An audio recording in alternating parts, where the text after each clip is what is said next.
Hola, que Dios los bendiga. Es un placer estar con cada uno de ustedes. El día de hoy seguimos con la primera entrevista que le hicimos a nuestro hermano Billy acerca de la hermenéutica y hoy es nuestra segunda entrevista. Bienvenido, Billy. Gracias, gracias. Es un privilegio estar otra vez con ustedes. Dios les bendiga. Espero que todo lo que nosotros digamos en este lugar sea de mucha bendición. Así Amén. que, El día de hoy tenemos dos temas muy importantes. ¿Qué es el contexto literario y qué es el contexto histórico? Siempre dentro del tema de la hermenéutica. Billy, ¿qué nos puedes decir acerca de esto? bueno, antes de hablar del contexto literario, debemos determinar a qué género o estilo literario pertenece la escritura que deseamos interpretar. Hay muchos géneros literarios en las Sagradas Escrituras. Por ejemplo, está la ley, está la historia, está la profecía, la poesía, el género literario que se llama apocalíptico, están las epístolas, los evangelios, entre otros. Podemos mencionar, por ejemplo, algunos. En la ley, el género de ley, está Deuteronomios, Levíticos. En el género epistolar están las cartas de Pablo, las cartas de Juan, las cartas de Pedro. En los libros proféticos, o el género profético en particular, están los libros proféticos, como Isaías, Jeremías, entre otros. Excelente. Entonces quiere decir de que para entender antes el contexto debemos de decir qué tipo de género literario estamos leyendo, en este caso de la palabra de Dios. ¿Así es? Así es, porque por ejemplo, cada género literario tiene su estilo particular de escritura. Por ejemplo, observamos los salmos, tienen su estilo de escritura, es un estilo poético, no como el moderno, sino un estilo poético bien particular de aquel entonces. En contraste con las epístolas, el género literario de las epístolas tiene una estructura diferente, es menos poético y Ujú. tiene un orden distinto. Ok, muy bien. Excelente. Ahora sí, ¿qué es el contexto literario? Bueno, el contexto literario es todo lo que está entretejido, entrelazado en el texto, en un texto en particular de la Sagrada Escritura. Bueno, esto se escucha bien un poco complejo, ¿verdad? Ujú. Pero se puede dar un ejemplo acerca del contexto literario, y es que el contexto literario es semejante a los hilos que, o sea, al conjunto de hilos que conforman una camisa. Podríamos decir que un hilo es semejante a un versículo y que estos versículos están dentro a veces de una división dentro de la unidad literaria. Esta división es semejante a veces a la manga de la camisa. Esta es una división de la camisa. Es una manga. Entonces, por ejemplo, acá este hilo, los hilos que están acá forman parte de esta división. Y esta división forma parte de una unidad mayor, que sería en este caso la camisa. Esto es así pues con la escritura. En la escritura hay una idea general, que sería la camisa. Y hay ideas subordinadas a la idea general, que serían las divisiones de la camisa. Y dentro de esas divisiones hay pequeños hilos, que serían los versículos. Ok, entonces todo está alineado. Correcto, todo está entrelazado, está conectado. Muy bien, entonces, ¿cómo se aplicarían, por ejemplo, los contextos literarios con Juan capítulo 4, versículo 1 al 10? Por ejemplo, si yo quisiera estudiar Juan capítulo 4, versículo 1 al 10, que es la historia de la mujer samaritana, ¿cómo yo o cómo la audiencia aplicaría los círculos de contexto literario? Bueno, antes de aplicar un poco de los círculos de contexto literario, tenemos que decir que al aplicar esto tenemos beneficios. Antes de ir pues a la aplicación de los Ujú. círculos de contexto literario. Y es que cuando yo aplico el contexto literario en un libro en particular de la Sagrada Escritura, nosotros podemos observar el flujo, la línea de pensamiento, cómo se desarrolla el argumento. Entonces, si queremos interpretar la porción que usted nos ha mencionado, debemos aplicar ahí los círculos de contexto. Y uno de los círculos de contexto es el contexto del párrafo, que es lo que dicen los versos anteriores y los versos posteriores con respecto a la porción que deseamos interpretar. Que en este caso sería Juan capítulo 3, para hacerlo más corto, y Juan capítulo 4, versículo 11 en adelante, porque yo estoy estudiando hasta el versículo 10, ¿así sería? Correcto. Entonces, ¿por qué? Porque este verso que usted ha mencionado está conectado con los demás y recibe su significado de los versos que lo rodean. Ok, entonces ahí es el primer círculo de contexto que debemos observar, el contexto del párrafo. ¿Qué dicen los versos anteriores? ¿Qué dicen los versos posteriores? Otro de los círculos de contexto que debemos aplicar es el contexto de la subdivisión. ¿Contexto de? De la subdivisión. Esto es la idea secundaria que está subordinada a una de las ideas principales que está desarrollando el autor. Entonces, por ejemplo, un ejemplo de esto. Un ejemplo de la porción que usted está mencionando es nuestra conversación. Correcto. En nuestra conversación hay muchas palabras que estamos utilizando. Y hay oraciones que estamos utilizando. Cada oración que estamos utilizando son como párrafos. Entonces, esos párrafos están vinculados con el desarrollo del diálogo entre nosotros. Entonces, para que una persona pueda entender lo que nosotros estamos hablando, debe saber primeramente el tema. Luego, los subtemas de los que estamos hablando. Correcto. Y de esa manera puede interpretar bien cualquier oración que nosotros digamos.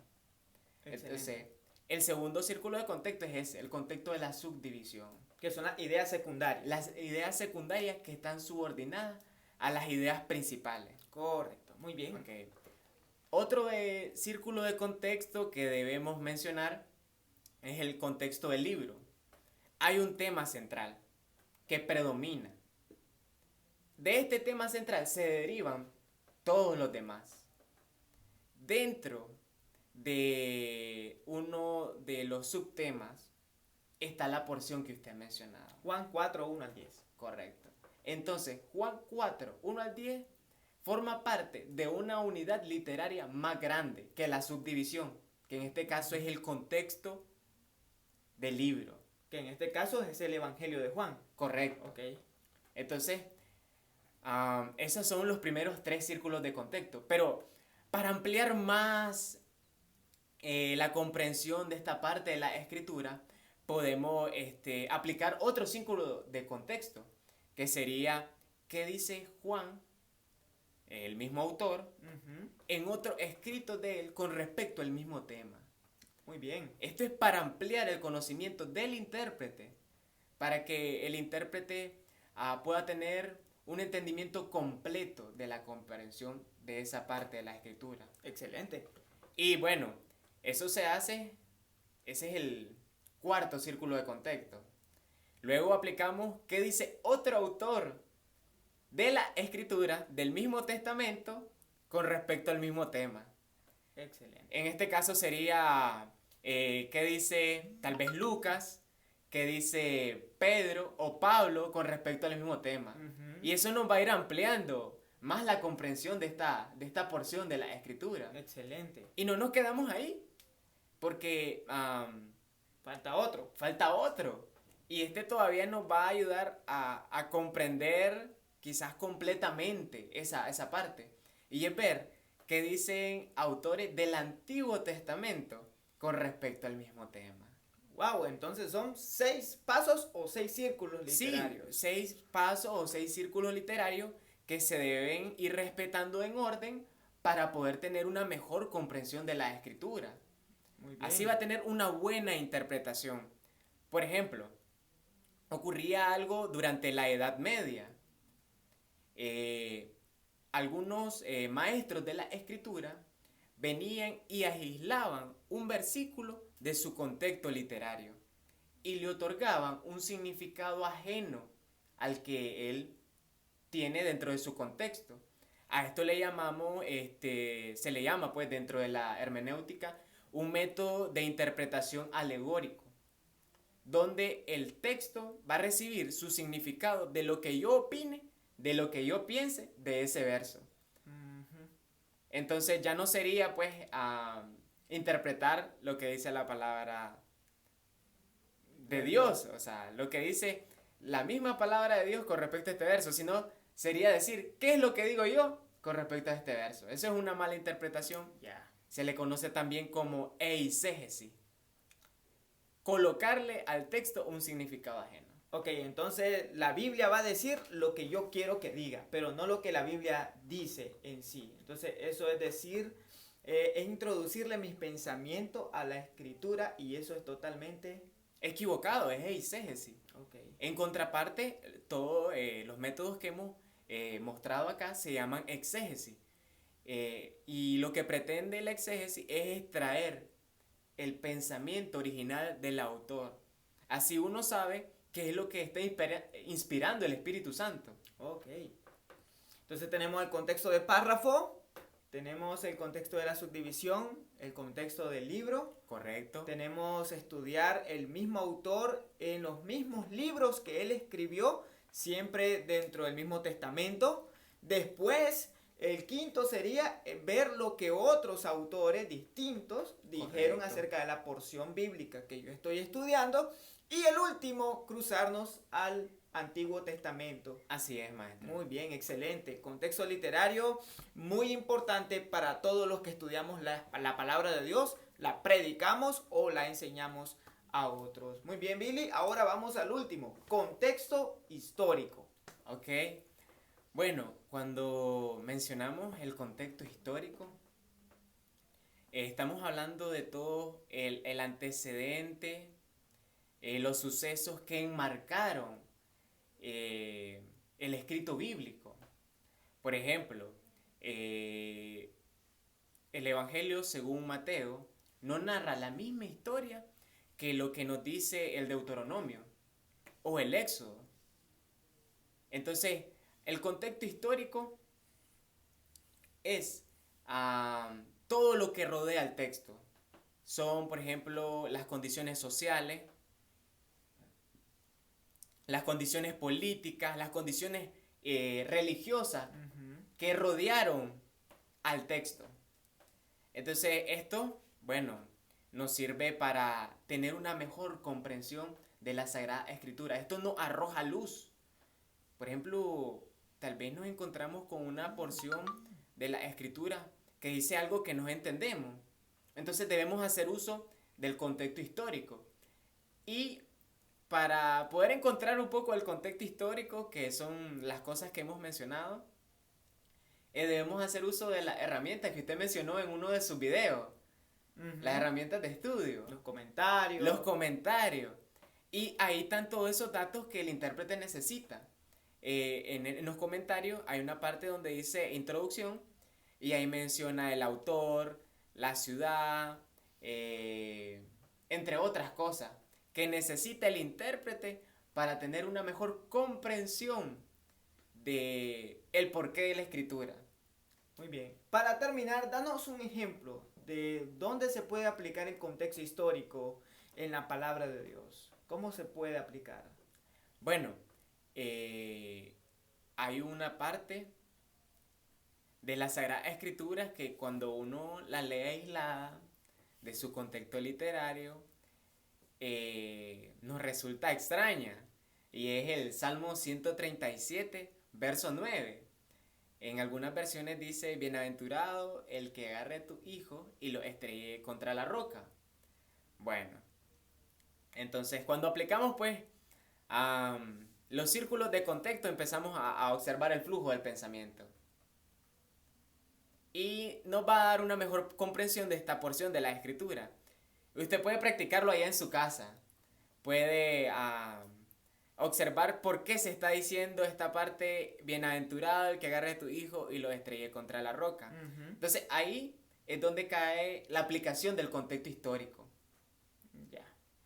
Yo voy a hacer uso del contexto histórico para saber en qué condiciones históricas se está diciendo tal cosa. Ujú. ¿Dónde se está diciendo? ¿Cuáles eran las culturas que estaban en ese entonces que menciona el texto? Y bueno, eso lo podemos dejar quizás de tarea o que nos hagan los comentarios de qué encontraron con respecto a este texto. Sería bueno. Y luego podríamos mencionar en otro video la interpretación de este pasaje bíblico. Nos interesa eso. Es muy importante porque está dentro de un salmo. ¿Correcto? Y debe de haber un por qué se escribió también. Correcto, así es. ¿Qué condiciones rodearon este pasaje de la escritura? Ya sea culturales, religiosas, políticas, políticas, sociales, entre otras. Excelente, entonces ya queda una tarea por nuestro hermano Billy, el Salmo 137, Verso 9. verso 9. ¿Qué significa ese texto en su contexto histórico? Muchas gracias, Billy, por estar, ha sido un placer. Esperamos sus comentarios, sus preguntas también. Ha sido muy interesante porque la hermenéutica todos podemos hacerla si nos disponemos a ser más fieles a la palabra de Dios y a cómo la estudiamos. Recuerden, nosotros estudiamos la palabra de Dios como ningún otro libro porque es el libro de fe y conducta para nosotros. Muchas gracias, Billy. Gracias a ustedes por permitirme compartir y es una bendición, es un privilegio. Amén. Muchas gracias, bendecimos la vida.